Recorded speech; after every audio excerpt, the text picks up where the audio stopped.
Heavenly Father, Divine Mother, Friend, beloved God, Jesus Christ, Babaji Krishna, Lahiri Mahashaya, Swami Shri Yukteswar, beloved Guru, Paramahansa Yoganandaji, saints of all religions, we humbly bow to you all. O beloved Lord, help us to realize Thee, and then through that realization, to serve everyone who are also Thee. Om. Peace. Amen. Well, good morning, everyone, and welcome. It's such a joy to have so many people gathered together here from all different places, and we also are having live streaming through the internet. People are still coming, so if there's a chair next to you, why don't you raise your hand so people can see where there's chairs. There are a few up here. There's one front center. So in 1969, Swami Kriyananda gave us the model of Spiritual Renewal Week, which we've had every year since then in August. But then we began thinking, for those of us who want to go deeper on the spiritual path, it would be nice to have something that really enables those of us who want to go deeper to be able to go deeper on the path. I think tomorrow we're going to ask people to get here on time because it's a little disruptive to have people coming in the middle. So we started in a renewal week. And in that, this is an opportunity for all of us to really explore more deeply the spiritual life, the spiritual path. How do we move forward individually? And so it's really for those who have made a serious life commitment to the spiritual path. And it's just always such a joy to have all of us gathered together with this deep sincerity and earnestness that enables all of us as a group of disciples of Master to move forward spiritually together. So I think we have some music, so we'll invite the singers to come up.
Those of you who have attended past Inner Renewal Weeks know that we have a tradition.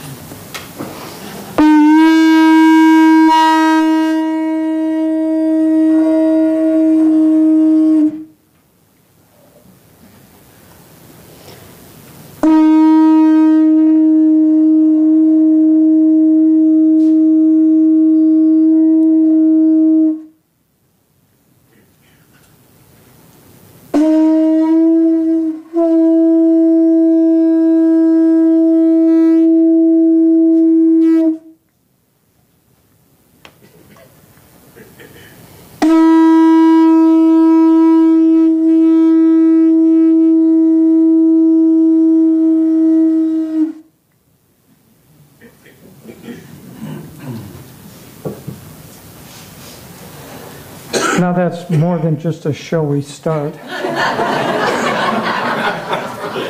There's a deep spiritual purpose to that too. In the Bhagavad Gita, you might remember that at the beginning of the battle, that the Pandavas blew conches, and the Pandavas are the representative of the chakras, and the sound of the chakras is represented by the conch, and it's the call for the devotee to go within and upward toward the leadership of Krishna that represents the spiritual eye. And so the blowing of the conch is here symbolic of us all going inward in Inner Renewal Week and toward our spiritual home in God, but also in our own self. This morning I'm going to talk, the theme of this morning is how to renew our motivation to find God. And one of the ways that we renew our motivation, there are really two really strong ways. One is by what we take in, and we need to take in sometimes new things. So read new books, or read a book that you have read before but with new attention, perhaps watch a movie. But the things that kind of the mental diet, sometimes if we just eat the same diet over and over and over again, we get into a rut and we mix things up. When we mix things up, we get some nourishment that we haven't had before. So that's one important way. The other important way to renew our motivation is by gathering together with other sincere devotees, which is, of course, as Devi said, the purpose of this week is to allow us to gather together in a large group like this, and not only the intermixing that we have, the classes that we have, but really, even more importantly, the magnetism of sincere devotees, all yearning for God, yearning for liberation, helps remotivate us to find our own deeper motivation, which is there or we wouldn't be in the room today. I'm going to talk this morning mainly about things that have come from a new book that I've read, or the book isn't actually new, but it's new to me. It was given to us when we were in India, and it's the first time I've read it. So it's the biography of Lahiri Mahashaya, and it's written by a man named Chatterjee, who is a long-time deep Kriyaban, but it's in collaboration with Lahiri's grandson and the son of one of the sons of Lahiri. And he had in his possession 26 of Lahiri's notebooks or journals that he kept throughout his whole life. And so together with Chatterjee and working with those notebooks, this book was produced. And I have found great, great inspiration from it. And I want to talk about some of that inspiration because it's renewed my motivation in certain ways. And I hope that by talking about it, it will help renew yours. Now, I can't say with absolute certainty I can't speak about the veracity of the book because I don't know whether there's a mixture of the author, Chatterjee, and the writings of Lahiri. It's just presented. And so it's not like, here's a direct quote of Lahiri and here's my thoughts. It's all a little bit mingled together. But nonetheless, whether it's exact or not, and I think we should always take things, unless they are direct quotes, with a little bit of a grain of salt. Whether it's exact or not, it has been a very great motivator for me because it's presented, at least for me, a kind of a fresh way of looking at the spiritual path. Now, one of the primary themes that runs throughout this book is that it equates God with prana. And so it talks about prana. We have a tendency in the West, because one, we don't know the deeper teachings by and large, and also we sometimes simplify things to think of prana as, oh, that's just energy. And even if it's universal energy, yes, I draw it in. But we tend to think of it more or less as unconscious and available for our use. But in here, there's a very, very different picture of prana. Prana is equated with the consciousness of God. And so there's a deep, intelligent vibration that is prana. And one of the primary themes in this book is that when prana rests in God, with God, it's in its still form. And so it's not moving, and that's God beyond creation. So we have to think, first of all, of the world before creation comes into being. And in that state, which we sometimes call the night of Brahma, there is only still prana. And as we have heard, that still prana has been defined by the Adi Shankara as being Sat Chit Ananda, meaning existence, consciousness, and bliss. The Master added ever new bliss. So the concept of ever new. So it isn't static. It's vibrant.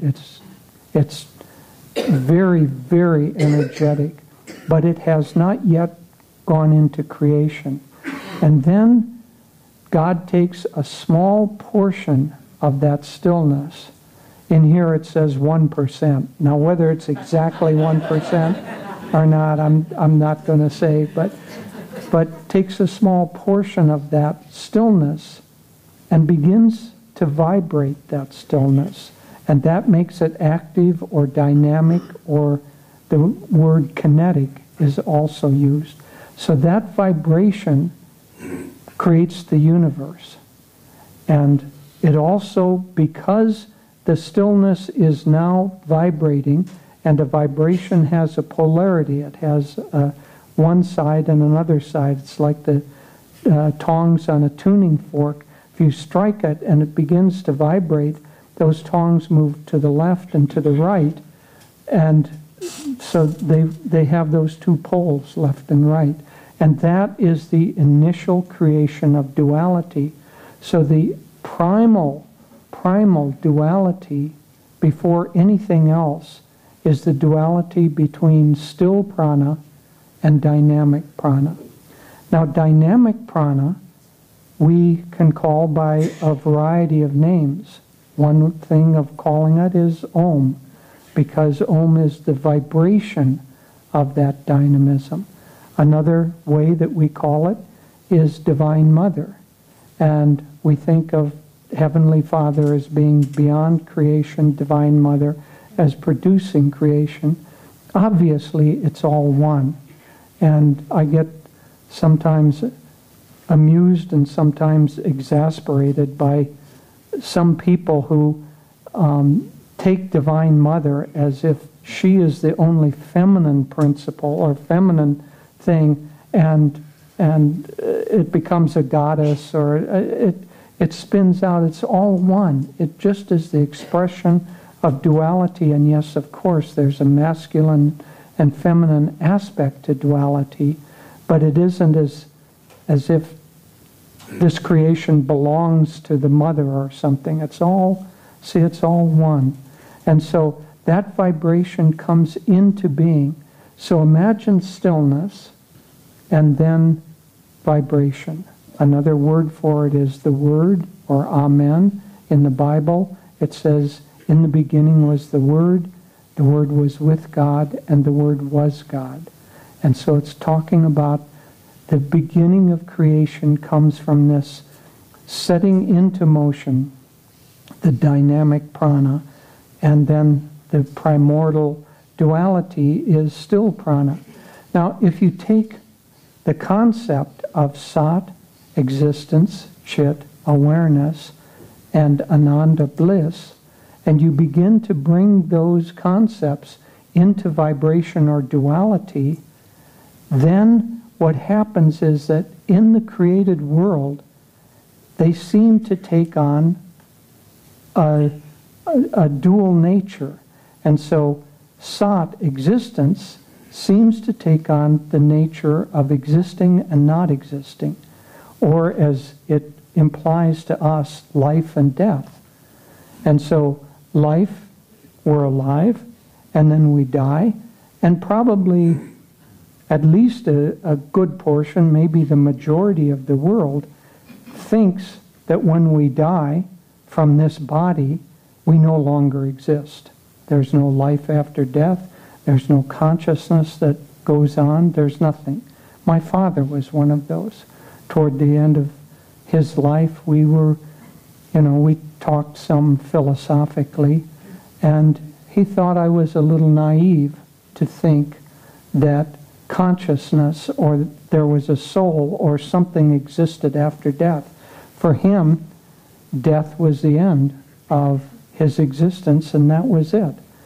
And he represents the consciousness of a lot of people.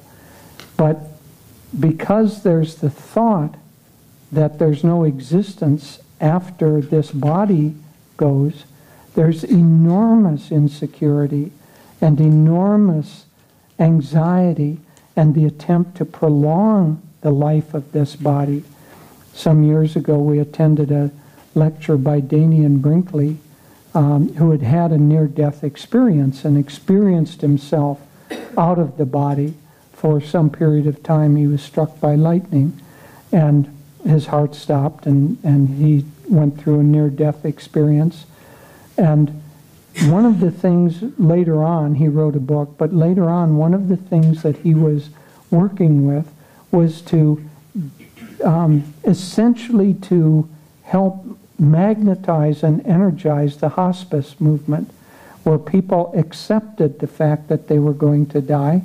And he quoted quite an astounding figure, and this was 20 years ago or 15 years ago at least. He said that the average American spends $100,000 to prolong their life for 30 days toward the end of their life. And in many cases, they use up their entire life savings and go into debt to hang on for an average of an extra 30 days. That was 20 years ago. It's probably at least double or more than that now. And so this enormous anxiety to hang on, it's just still prana expressing its still prana, having the concept or the quality of existence expressing itself in its dual nature. And obviously, existence does not end with the end of this body. And so we know that well from our teaching, so I won't go on more. So sat, chit, chit is awareness. And in duality, we have awareness and unawareness, consciousness and unconsciousness. Many people see the world as having most of it being unconscious. Trees are unconscious, rocks are unconscious, clouds are unconscious. People, most of them are conscious, at least I'm conscious, but I'm not too sure about the rest,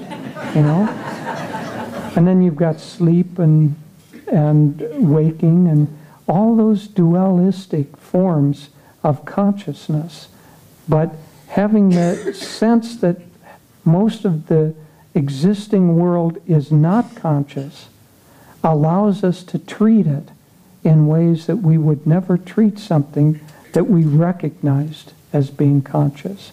And then finally, Ananda, when bliss comes into duality, that duality is happiness and sadness, or happiness and pain.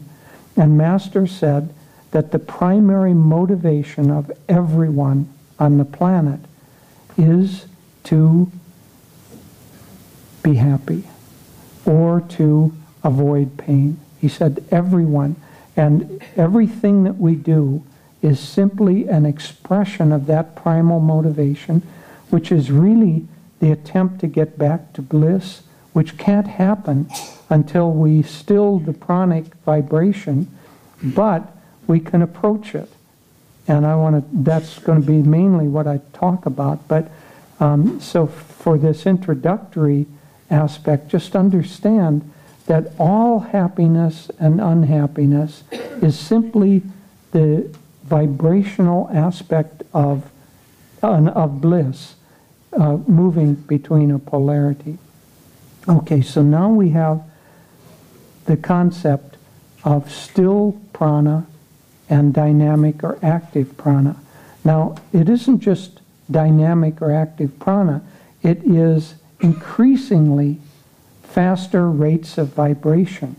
And the faster that rate of vibration, the farther away from stillness it is, the more real this world seems, and the less real the world of still vibration, or the world of pure spirit, or the spiritual world, or God. The farther away we get from that stillness, the more that seems like, at the most, a pleasant theory. And for many people, it seems like it doesn't even exist, that anything beyond this world exists, really. And so this vibrational rate of dynamic prana is very, very important, because the essence of the spiritual path, the essence of our spiritual search, is to move from restless, dynamic prana to still prana. And our whole spiritual path is designed in order to help us do that. So I'll explain that in a little more detail.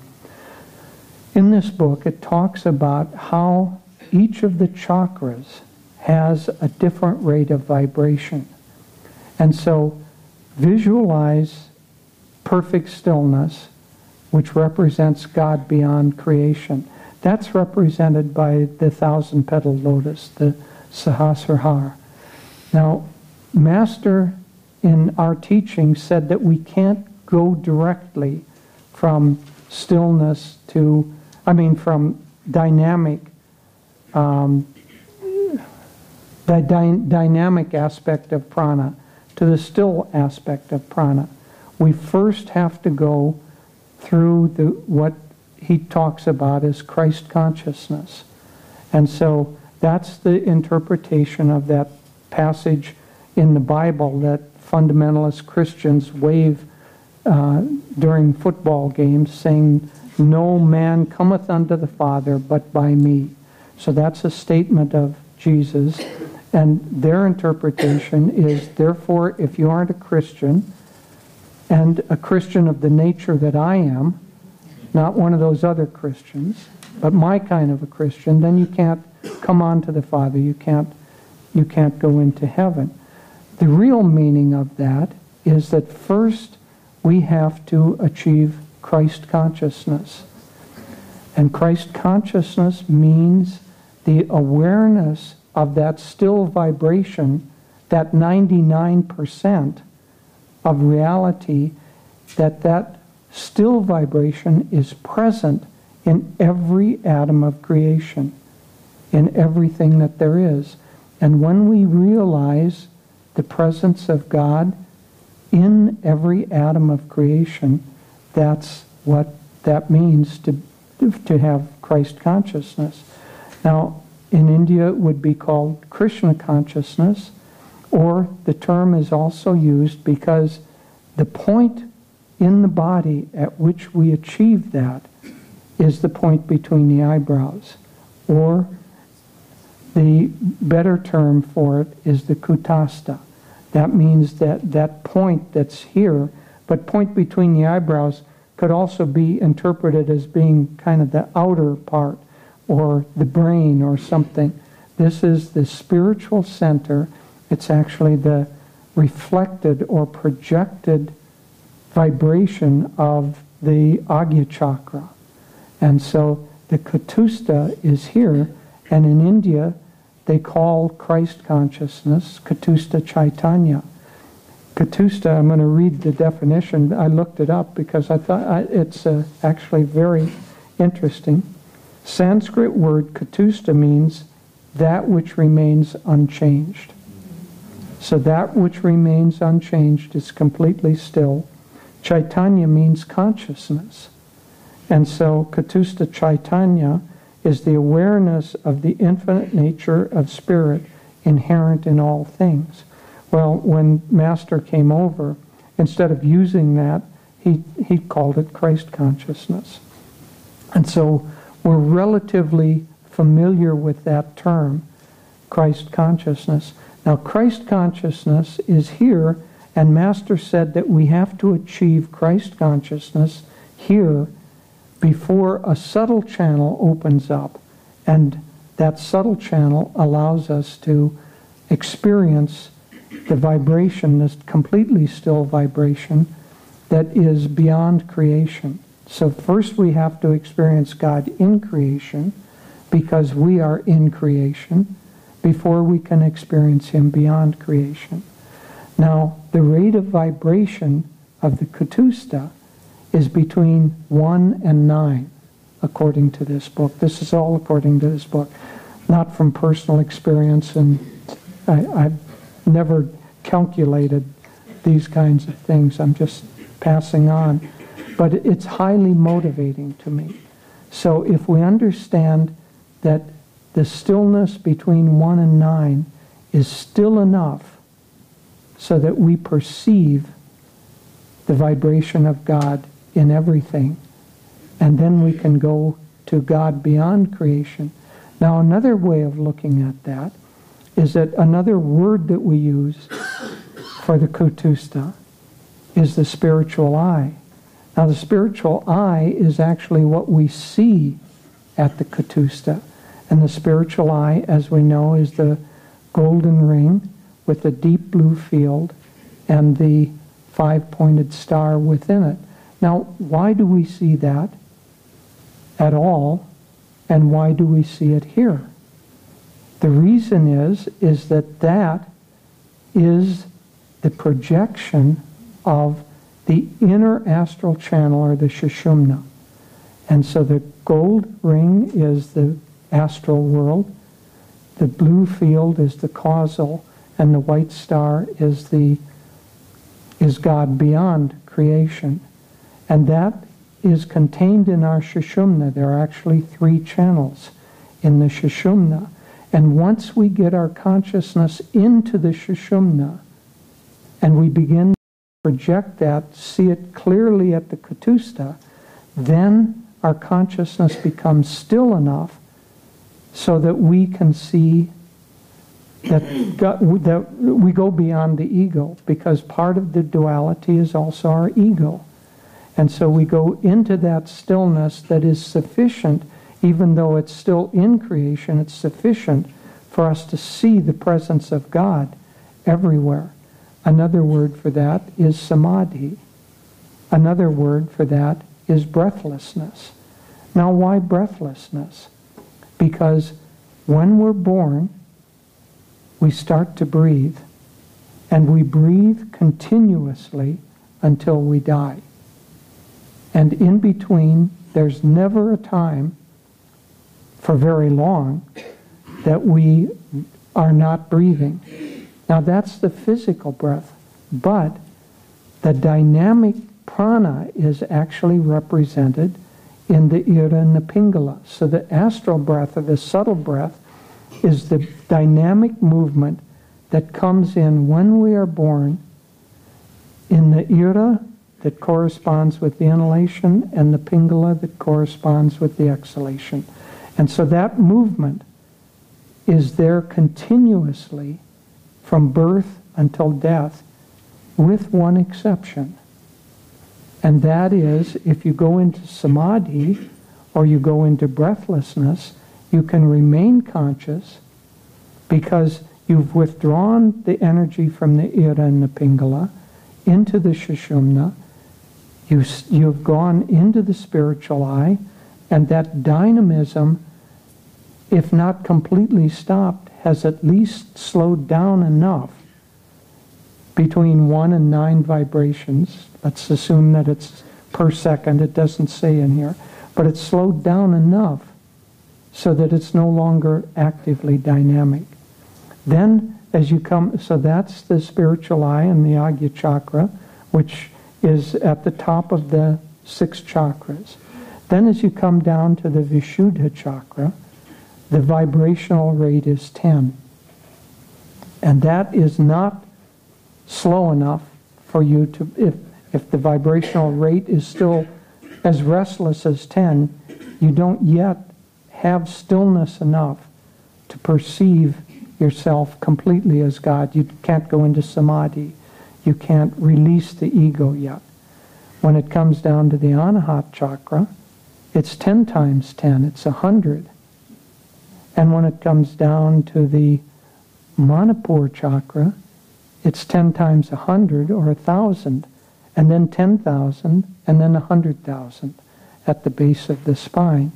And so that increasing restlessness, the increasing vibrational rate of the dynamic prana draws us down and outside of ourselves.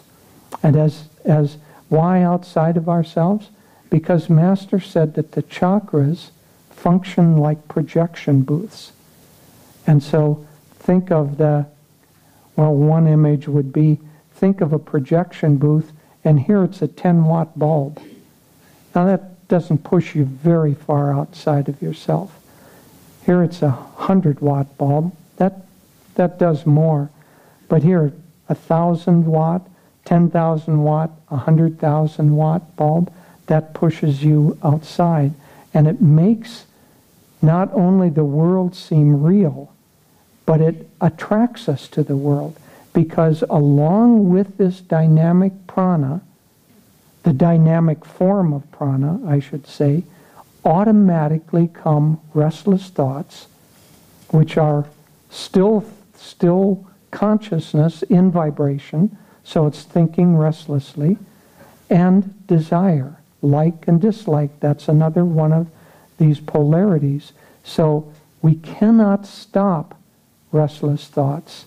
We cannot stop desires simply by trying to say, go away, restless thoughts. Go away, desires. I had the image that kind of works for this. Well, let me come back and talk about, because it's hard to kind of conceive of what the scale is when you say 10 here and 100,000 there. Sometimes it's kind of hard to conceive. So I translated that kind of spatially. And so think of the energy having to go out and keep active a spatial relationship.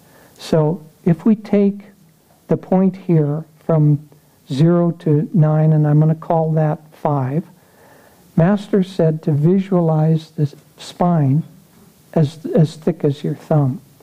And so if we think of this about as thick as the thumb, then as we come here, it's 10, that's about as big as a ping pong ball. And when you come here, it's about as big as a serving platter. But it's still pretty well self-contained. When you come here to the Manipur chakra, it's about as big as the Lahiri temple. When you come to the sacral, it's about as big as if you take where we are now and go out to the parking lot beyond the boutique, where you enter and so on, the registration, and draw a circle around. So it's like the meadow, and with us in the center, it's a circle like that. And at 100,000, it's a circle as big as from the entrance at Tyler Foot Road past the market.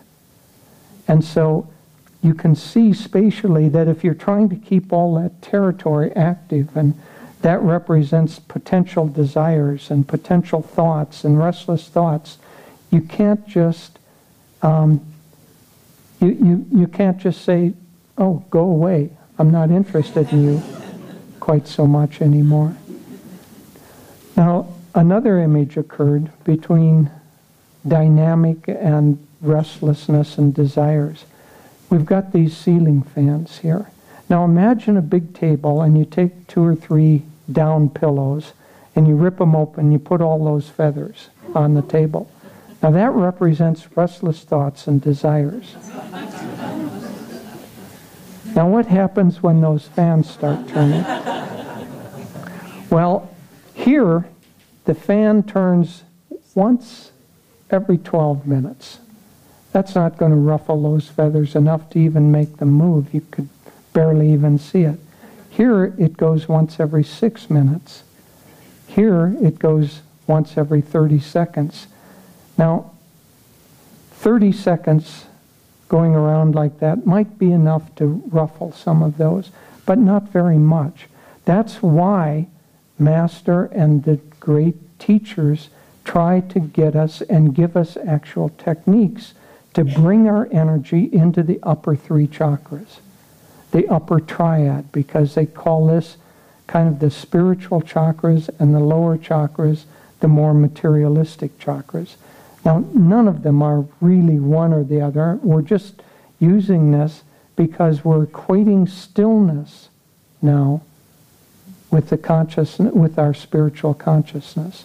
And so at once every 3 seconds, it is still not stirred up too much. But now you're getting it going like, I don't know, I have to look at my notes because I actually did figure it out here. Down here, it's revolving 30 times a second. And lower down, it's 90 times a second, and then, no, excuse me. Yeah, this is at this chakra, it takes 30 seconds, so half a minute, so it goes twice a second. Down here, it goes 3 revolutions a second, spinning it up, 9 revolutions a second, and then 90 revolutions a second. Imagine these fans going 90 revolutions a second, and you saying, "I'm not going to want any of these feathers to move." It's evil if they move. If I have desires, I'm an evil person. I'm going to meditate, but I'm not going to turn the fans off while I meditate. And I'm going to tell my mind, be quiet. Don't have restless thoughts. It just does not and cannot work. And so what Lahiri says is that the only way this works is to pull the plug. The only way is to make that prana still and not dynamic. And so that is the teachings of our spiritual path. All of our spiritual path is based on pranayama, or control, or stilling bringing that active, dynamic, restless prana into more and more stillness. And so when we sit to meditate, the key is not to try to suppress our thoughts or push down our desires. The key is to focus on stilling our prana. Now, where is prana still? Or still enough? It's here. So our meditations should be focused on bringing our consciousness to this point and using the techniques that we have been given, which are energization, helps us become aware of prana. Hong Sa helps us become aware of prana and bring it to this point. Om helps us to bring the vibration under our conscious control. And Kriya withdraws the prana and brings it up here after Jyoti Mudra. And that's the summation of our path. Now, Lahiri basically said any other spiritual path is less effective than this. That's why in the autobiography of a yogi, it says that Kriya Yoga is the most effective technique for spiritual advancement by human endeavor ever given. Why? Because my religion is better than your religion? No.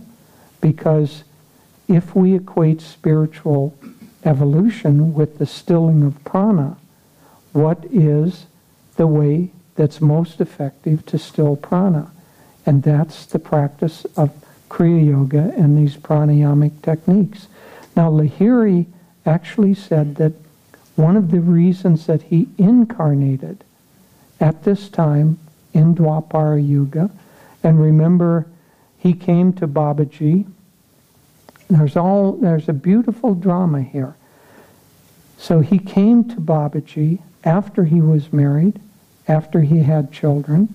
He was relatively late. He had responsibilities, and he had a job for the British as a clerk in essentially the aspect of the military that dealt with building roads and so on.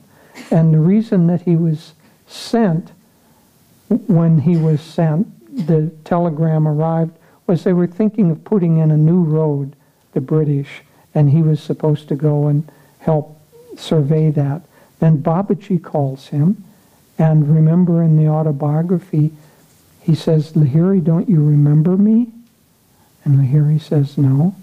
And then Babaji touches him on the chest, and he realizes that he's a long-time devotee of Babaji, reawakens that. He goes into samadhi for several days, and then Babaji, he says, oh, Babaji, I want to stay with you, I want to stay with you. And Babaji says, no, there's a reason that you have a family, you have a job, and I want you to go back and continue that family, continue that job, even though you're now an enlightened yogi. And so that's what he did. But the backstory is that he wanted to come in to the world at this time in order to be the channel through which Kriya was brought, because Kriya is such an effective and quick technique that even people with jobs and with responsibilities and with families can practice Kriya and find liberation. They don't have time to practice slower techniques. So he brought a really efficient technique into the world, and he incarnated in order to do so. And he had he was the highest yogi of his time. He had great saints, both householders and monastic, coming to him. He had many maharajas came and took initiation, but everything was very quiet. He didn't want to start an organization. He didn't want to start a big teaching. He forbid his students to, propagate his name very much. An interesting story shows you how he was just seeding these things into the world, and very quietly. He had a nephew who, when the nephew was grown, he was 20, 21, something like that, contacted some disease. And he went to many doctors, and the doctors finally despaired and said, we can't cure it by medical means. You have to find a Mahatma who will bless you and who can cure this disease. And so the nephew started looking around, and through some people who suggested that there was a Mahatma that he could go, I think, up in Kashmir, and he could go and make the trip from Varanasi, from from there, a long, long trip up to see a Mahatma. And some friend of the family's heard this, who was a disciple of Lahiri, and he said, "Are you crazy? Why are you wanting to make a long trip to go to a Mahatma when you have one in your own family? In fact, you have the greatest of them in your own family." And here's a grown nephew who didn't even know that. And so Lahiri did not broadcast a whole lot. He didn't advertise. There were no Lahiri flyers going out. He was just seeding this into the world. Okay, so what he was seeding is the concept and the techniques, especially of Kriya Yoga, that allow us to very quickly move toward bringing our restless, dynamic prana that otherwise goes down and out over that large territory and all those feathers flying around, all those desires, to begin to shut that down more and more, to close it down, and then to bring the energy up the spine to the kutastha and hold it there. And Lahiri said that Kriya Yoga was cooking the food. Looking into the light of the kutastha is eating the food. And so the whole of our path, in one sense, that's what's given me the motivation. Now, I'm going to talk more about these concepts as applied to meditation itself tomorrow.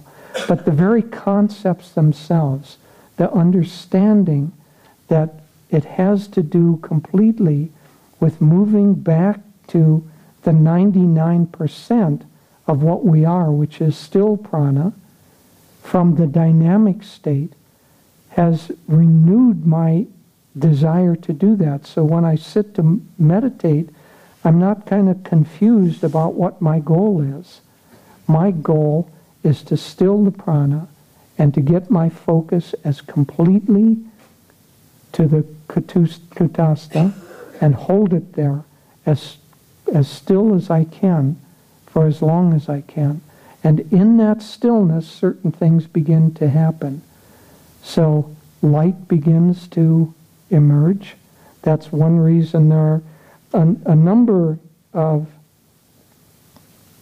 things that happen and interpretations of the spiritual teachings that we know that can be reinterpreted in terms of holding your consciousness at the spiritual eye.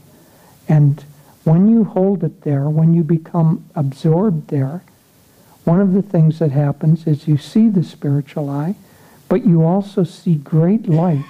It's called Master talked about it as light, more light than a million suns, and yet it is not harmful. It isn't like a bright light in the eyes. It's mellow, but it's enormously bright.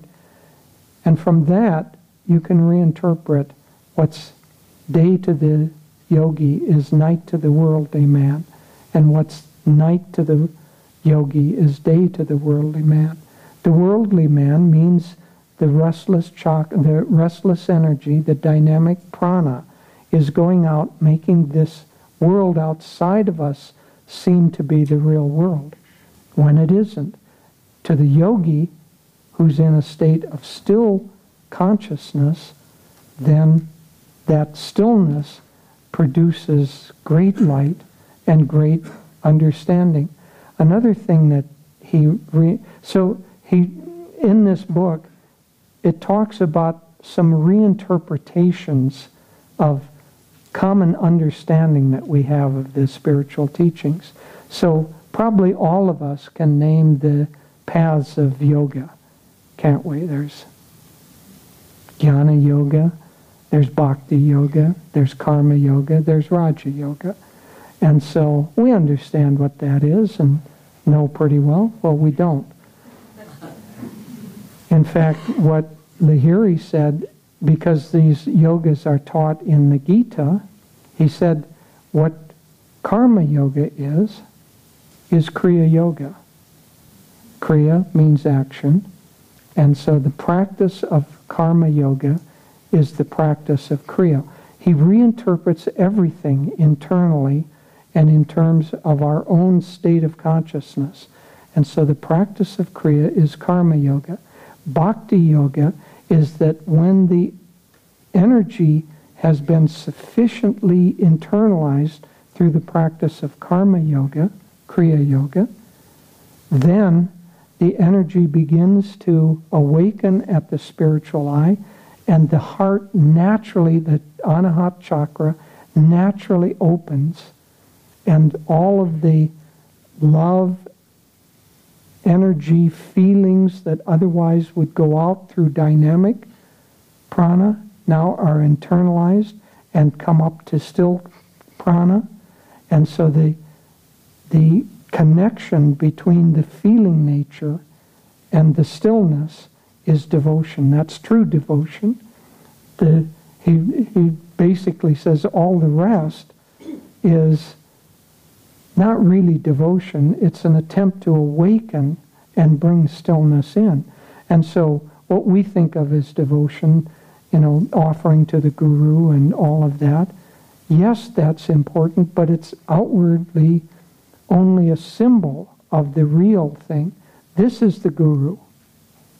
And so offering the feelings to the guru internally, this is Christ consciousness, it's Krishna consciousness, it's Kutusta Chaitanya, and offering the feeling natures to that brings it into stillness. Or as Patanjali says, when the whirlpools of Chitwa here are neutralized, then we automatically go into a state of union with God. Or yoga, another way of saying that is when the dynamic prana that is in our feeling nature, which Master called primordial feeling nature when he interpreted that, when that becomes stilled, we automatically realize our unity with God. See how everything now begins to tie together. The different, the Pandavas represent, as I've already said, the chakras, and Krishna represents the spiritual eye, or the Kutusta. Why is Krishna driving a chariot? In the Gita, it says that the chariot, the field of battle is the body. And the chariot represents that field of battle and represents the body. And Krishna is sitting at the forepoint of that chariot. The forepoint of the body is here. And he's under control, under his control, are the 5 horses representing the senses. And so Krishna is here. Arjuna is behind him, being driven in the chariot. And Arjuna, the devotee, the disciple, the energy of wanting to be there, is being guided, directed, and driven by the guru. So that's true guru worship, bringing our energy here and uniting it with Krishna or Master, because Master had this state too. And so the true guru is not outside of us, it's inside of us. But the Satguru comes to give us the practices to remind us and also to bless us, motivate us in order to bring our energy there. And just a couple of other interesting things. So the Kauravas represent the chakras, and the movement of dynamic prana being guided by Krishna. In other words, the Pandavas represent the chakras, and the dynamic energy in the prana, in the chakras, now being withdrawn and guided by Krishna, offered to Krishna, so offered into stillness. And so that's a directional, inward and upward. The other direction is the prana enters here, and it's down and out, and that's represented by the Kauravas. And so King Material Desire is the one stepping up the speed of the fan, so that all of those feathers get all out there. And isn't it exciting, and isn't it wonderful, and let's have some more desires, and let's have an infinite number of soldiers fighting on our side with desires and restlessness, an infinite number of those feathers out there. But so that's the battle of Kurukshetra. And the last thing is that I found very interesting in the interpretation was Draupadi. She represents Kundalini because it's the Kundalini, or the dynamic prana, that is collected at the base of the spine. The Kundalini then in enlightenment comes into the Sushumna, up through the Sushumna, and unites here. But until the Kundalini comes up and unites in the Sushumna here, that Kundalini energy is working through the ear and the Pingala. So those two channels which represent duality. Drupadi means two-footed. And so the interpretation is Drupadi also represents the Ira and the Pingala. And that keeps us in dynamic prana, keeps us from stilling the prana and from going into our unity with God. And so I've found this whole kind of new way of looking at it to be very, very motivating to my spiritual life and to my sadhana.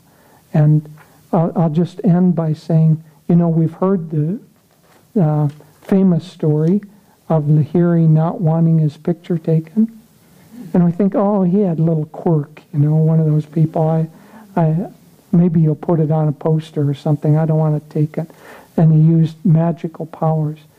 He said the reason he didn't want his picture taken was he didn't want people worshiping him and forgetting to do their sadhana. He wanted them to do their sadhana, which is Kriya Yoga, and bringing the energy to the Kutastha and bringing it from dynamic outward restlessness into inner stillness and uniting with God. And we'll talk more about the actual meditational practice of it tomorrow. Well, Jyotish was talking about the inner realities to motivate us to find God. And I'd like to talk a little bit now about the how and the why we can motivate ourselves.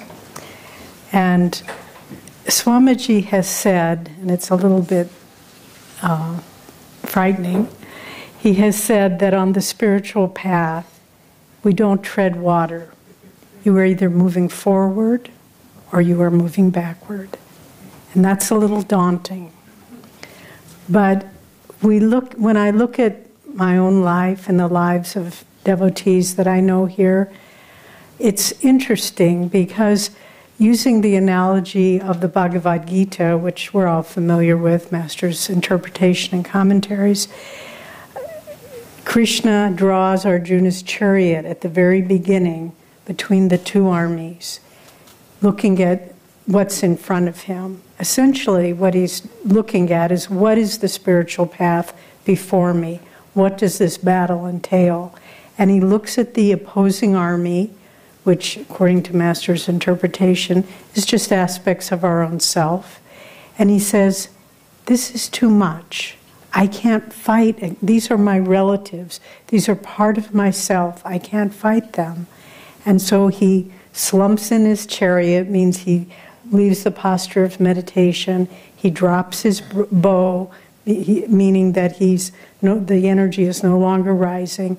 And he says, I will not fight. Well, for most of us, myself and my Guru Bhais, very few of us, unless they really have a break with the spiritual path, say, I will not fight. We don't say, I give up. What we do say is, I let up.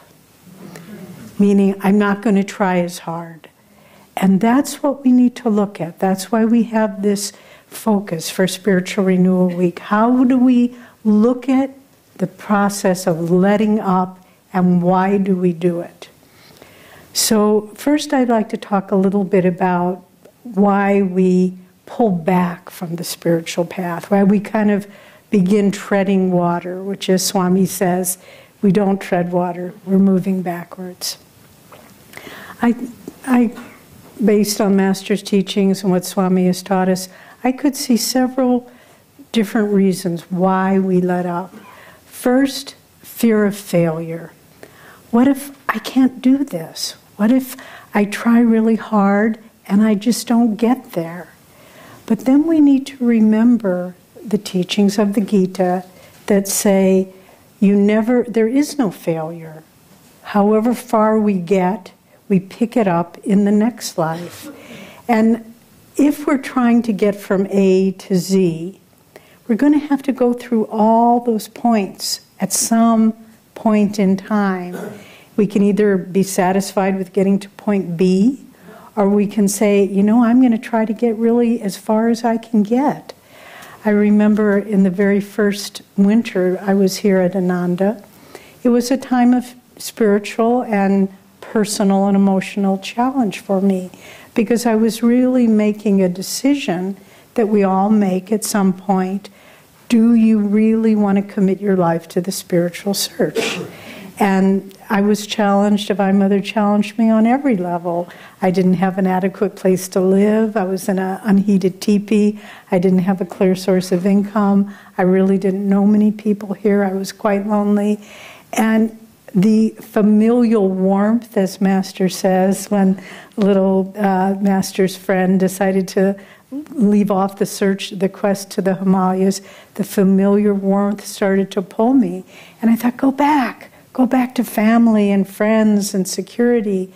And yet, thank God, there was enough good karma, I would say, and the power of the Guru on the other side that said, you're going to come to this point again.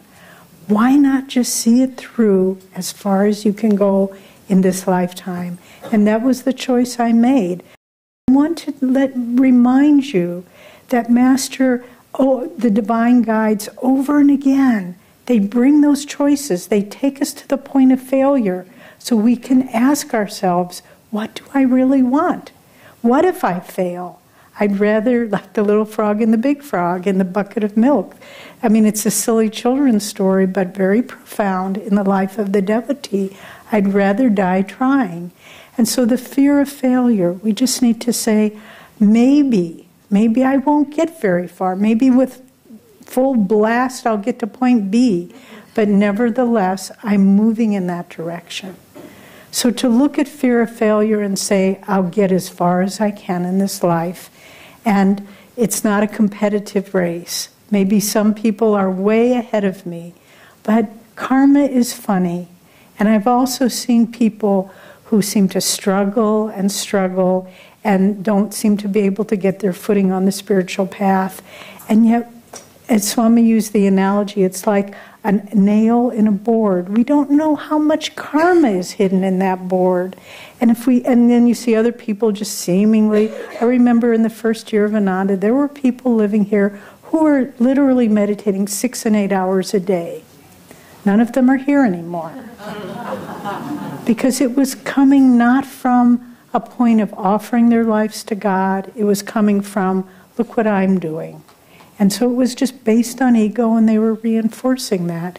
So let's cast away fear of failure. Another reason that we give up, or not give up, but we let up, is the fear of the effort involved. Oh my God, what a massive job this is. What an incredible mess I am. How can I ever, the amount of energy it's going to take for me to find God, I don't know that I've got it within me. But A dear friend of mine, I heard him say this in a class. He said, you know, one lifetime isn't very much. And I've decided, however far I get, I'm giving this one lifetime to God. However far I get, that's a commitment I've made. And so we need to say, look at, instead of thinking, oh my God, it's going to get harder and harder, that isn't the truth. Remember, they say, at first difficult, and then effortlessly liberating. And we need to understand the more we put out on the spiritual path, the more energy we put out, the universe sustains us. And we are supported by forces that are cheering us on. We know the basic teachings. The greater the will, the greater the flow of energy. The greater the flow of energy, the greater the magnetism. And I don't know about you, but I have certainly experienced this in my life. Once I was going through a challenging period, and I decided I'm going to do 108 Kriyas morning and night till I get through this. And for 1 year. That was my vow. And I had gone through about 9 months. Everything was going smoothly. And then, Divine Mother, it's never that simple. And I had to do some traveling, and I didn't get home till 3 in the morning. And I was so exhausted, and I just flopped down into bed, closed my eyes. And I was just on the verge of sleep. And then it was as though a light went on in my brain. And I just sat up, and I thought, oh my gosh, I was so close. I was 9 months into this, and I almost didn't make it. And I sat up and I did my Kriyas. But I didn't do that. I know I didn't do that. I was in deep subconsciousness. But by the energy that I'd put out, it supported that and sustained that. So again, let's cast aside one of the things that says it's too much energy. Do what you can, and God will make up the rest. That's why it says in the Gita, I will make good their gains and make up their deficits. It's not talking about bank accounts. It's talking about spiritual effort. Another reason we let up is the fear of loss of self, of ego. The ego is afraid. The ego, again, it's that familial warmth. I know this. I know who I am. I'm not sure who I'm going to become. Will that be a person I like? Will that be someone that kind of goes along with how my worldview? And so we hedge it. We don't want to change. Change me, but not yet. And so we don't make the effort to really do that. But if we can remember again from the Gita, when Arjuna said, I can't kill those people, they're my own self. And then Krishna goes into a long, one of the most beautiful passages in the Gita, I shouldn't say in the Gita, it's so far beyond that, in all of world spiritual literature, where he said, the soul is that which cannot die. A sword cannot cut it, and fire cannot burn it. It goes on and on. And what he's saying is, those parts of ourselves that are limiting, they don't die, they just get transmuted into a higher expression of ourself. And that's why Christ said, really to the same point, I came to give you life, and life more abundantly. I came to give you yourself, but more richly, more profoundly, more a heightened sense of who we are. So again, when we get to that point where we begin hedging our bets, I'm not so sure I'm pretty good the way I am, even though we know we're not, if we're honest at all. But just to say, let me see what that abundant life is. Let me see what the expression of my soul is. And to break through the limiting thoughts. Another reason why we let up is the uncertainty of the goal. Samadhi, I've read about it. I've heard people talk about it. I don't know what it is. And so it's sort of like we're not sure where we're going. So how can we get the thrust to get there? But we need to understand that every step of the way is a step closer to the goal.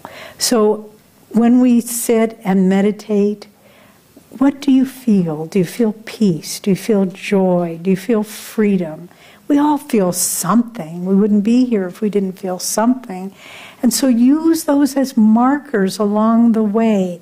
Samadhi isn't something other, it's just an extension of where I am right now. And to have the confidence that I'm moving in that direction already. And one day it will be there for me totally. And again, with the thought of moving towards the goal, you know, the Winter Olympics just happened. And when you think about the hours and years it takes for those athletes to prepare for those Winter Olympics, do you think they all thought at the beginning, I'm going to win the gold medal? They just said, I like this. I like being up on the skis. I like whatever sport it happened to be. I like curling, which is hard to understand, but I guess people do. We were actually, it was sort of bizarre. We were sitting in an airport, Darshana, Jyotish and I, in Mexico City, watching the Olympics, watching them curling, and it was like, whoa, this is a disconnect. But at any rate, all of those athletes, they don't know they're going to get the gold medal, but they go for the gold. And that's what each of us need to do. We don't know that we're going to get there, but let's go for it. And the difference, Master said, is in any worldly pursuit, only one person gets the gold. On the spiritual path, we can all get the gold. We can all get there. And so again, it's not competitive. It's just, let's move towards the goal, even though we're not entirely sure what that goal may be. But our hearts know. Our hearts have had glimpses of it. We wouldn't be on the spiritual path if our hearts and souls had not had glimpses of what that goal is. Another thing that holds us back from giving it everything is forgetfulness. Master says, material entanglements, sweet and mysterious, make us forget who and what we really are. And so we forget. We look at the life, and especially those of us who have the good karma of living at Ananda village or in another spiritual Ananda community, where it's not so bad. It isn't like all, as bad as it could be when we read about what's going on in the world at large. And so we can say, oh, this isn't so bad. This life isn't so bad. And then we forget. We forget what motivated us from the beginning of this incarnation to seek God and to seek the spiritual path. And I would suggest for each of us, in trying to remotivate yourself, try to remember. Remember what it was like when you first saw Master's picture, or when you first read Autobiography of a Yogi, or when you first began meditating, or when you first began realizing, I don't think this world is going to make me happy. I think it's as simple as that. And then we forget, and we get caught up, and we start thinking it's not so bad. And we start thinking, oh, look, this is my life and my job and my friends and my family, whatever it might be. And we get lost in that world. Just like the story, I won't go into it entirely, but Narada, when he asked Krishna to teach him the nature of delusion.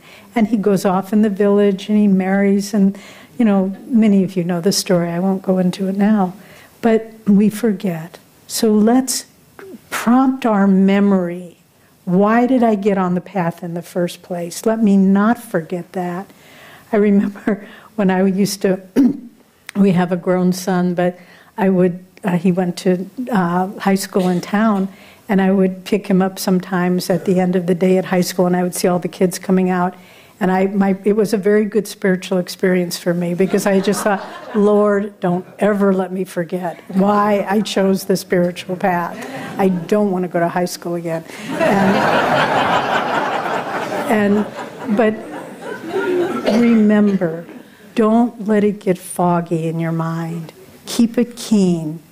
Keep it. That's why, the medieval monastics would wear hair shirts and mortify the flesh. I'm not suggesting that. But it was to keep that edge of remembering that motivates you, that this world, as it says in the Gita, is sukha dukkha dham, the world of alternating pain and pleasure. And remember that. And then finally, another thing that holds us back from totally committing our energy is a sense of unworthiness. I'm not good enough. Maybe those other people who've been at Ananda from the beginning, they're going to find God, but the chances for me are not so good. When you look at Master's teachings over and over again, it's a clarion call for every one of us to pick up this path with everything we've got. The past lives of all men are dark with many stains. Sri Yukteswar said, all things in the future will improve if we're making the right spiritual effort now. And on and on. So we need to say, whatever I may have been in this life or another life, now I draw the line in the sand.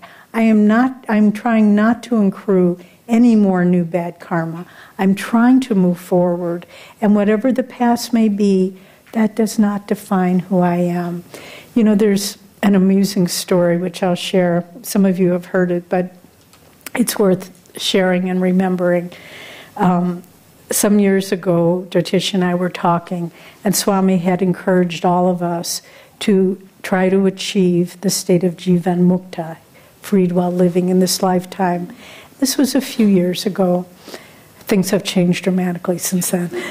No, not really. But I was saying to Jyotish, I don't think I'm of that caliber. I don't think I'm someone who could really work out all my karma in this life. And in his usual impersonal, objective way, he said, you better go for it, but have plan B.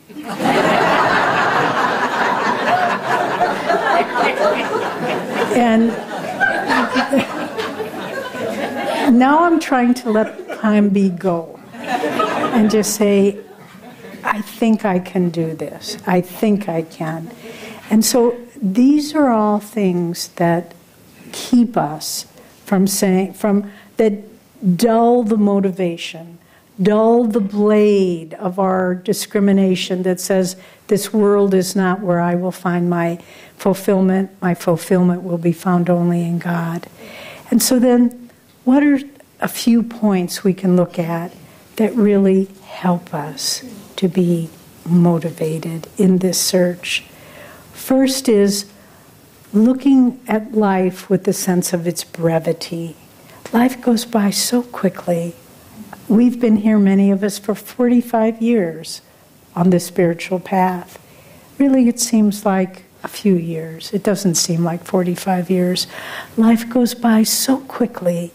And we need to look and say, I need to take this seriously. It's going to be over before I know it. And how much time have I wasted? And you say, well, next year I'm really going to put that effort into Kriya.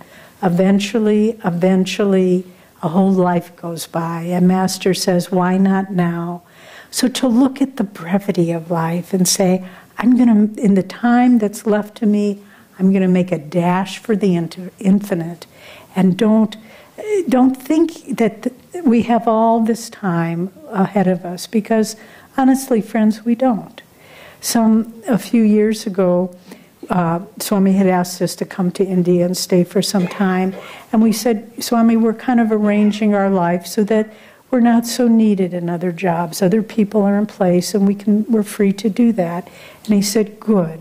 We should all live our lives in such a way that if we left tomorrow, nothing would be left undone.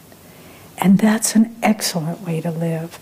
every day when you get up from your meditation or when you sit to meditate, just to think, this may be the last opportunity in this lifetime. Who knows what lies ahead? And that's why Master said the minutes are more important than the years.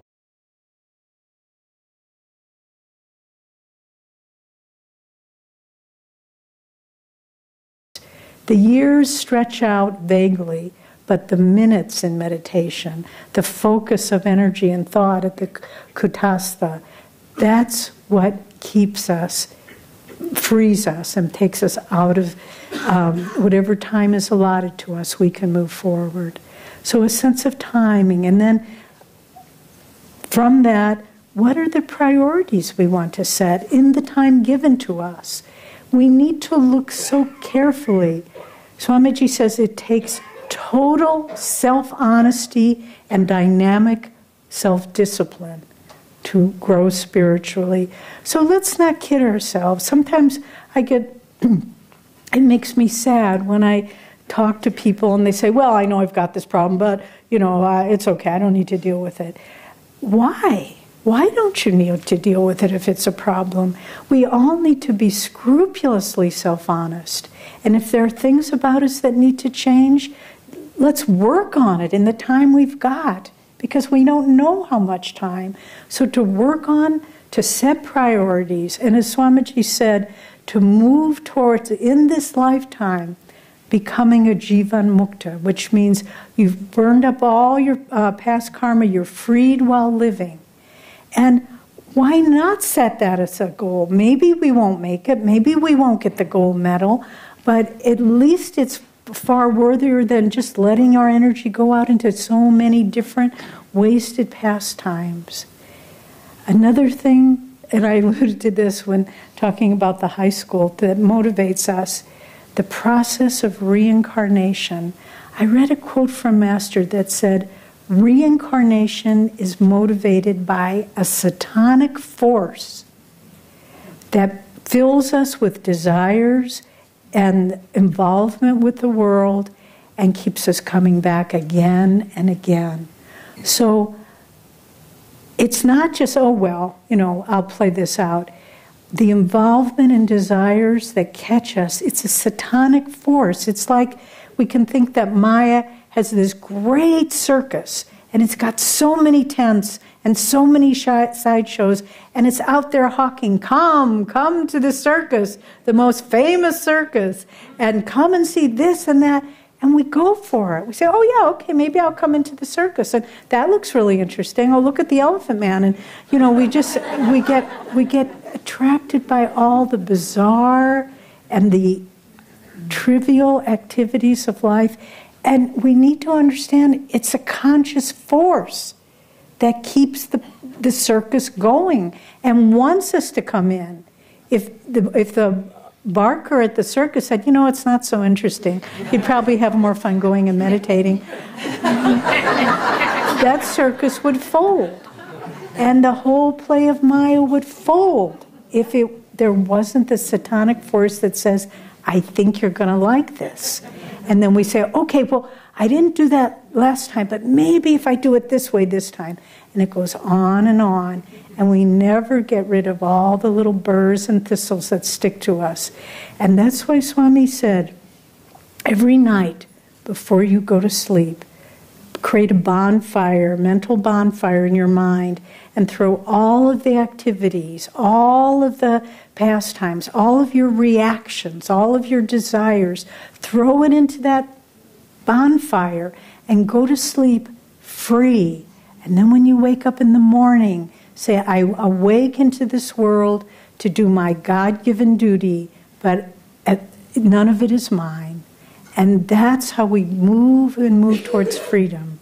And finally, the last strongly motivating point we can use is to magnetically attune ourselves to God and Guru, because ultimately it's their power which changes us. A few years ago, we were in India with Swamiji, and he was giving a satsang, and he was doing questions and answers, and someone asked him, can you describe your path of sadhana? What is your sadhana? And he didn't pause for a second. He just said, my sadhana is Guru Bhakti. That was the first thing he said, devotion to the Guru, Guru Seva, service to the Guru, and meditation. And by doing those things, he said, I am free.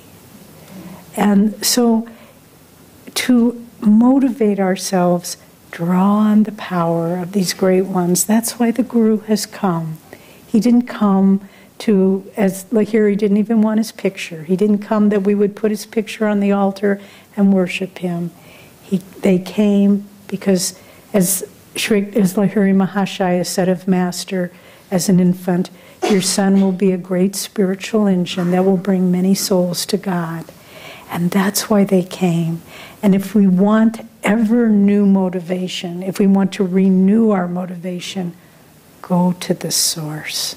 Go to the source of inspiration.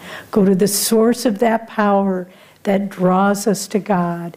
If the circus barker is saying, come and look at all the multitudinal distractions, there's the Guru who's saying, come home to the kingdom of God, and I will show you the way.